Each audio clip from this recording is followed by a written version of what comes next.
Once upon a time, in a quiet little village, there lived a young man named Charan.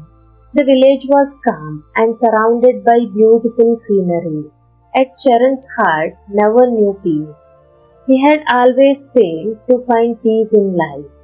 His mind was restless and unsettled like a raging storm.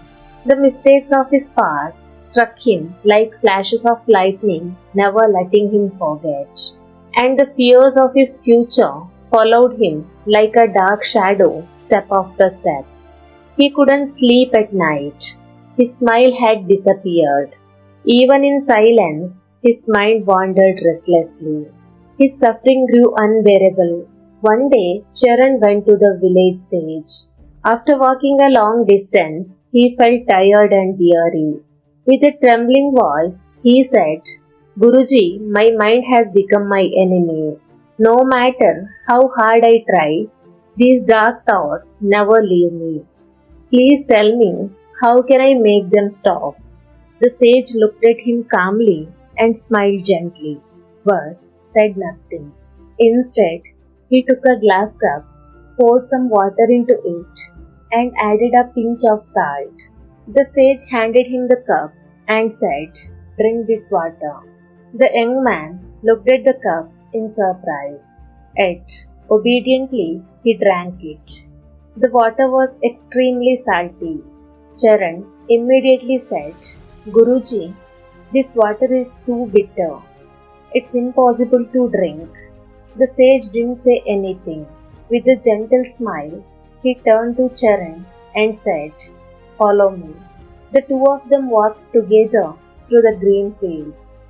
Only the song of the birds and the rustling of leaves could be heard. With curious, the young man thought to himself, What's he doing? Finally, they reached the bank of the sparkling river. The sunlight shimmered beautifully on the river. The sage knelt down, took some pinch of salt, and dropped it into the river. In an instant, it disappeared. The sage said, Now drink this water. The young man cupped his hands, lifted the water, and drank it. A look of joyful surprise spread across his face. For the first time, he smiled.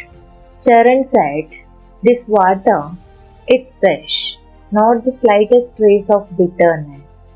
The sage smiled and said, This salt is your worries, your thoughts, your fears. If your mind is as small as this cup, every grain feels unbearable. But if your mind becomes as vast as this river, the same worries dissolve. They lost their power over you. The young man's eyes widened. At last, he understood. The problem was never in the salt itself, but in the size of the vessel that held it. The young man sat down by the river bank and closed his eyes. Voices of thoughts arose. What if I fail? What will happen tomorrow? But now they drifted away like leaves floating on the river. His breath grew steady. His face became calm.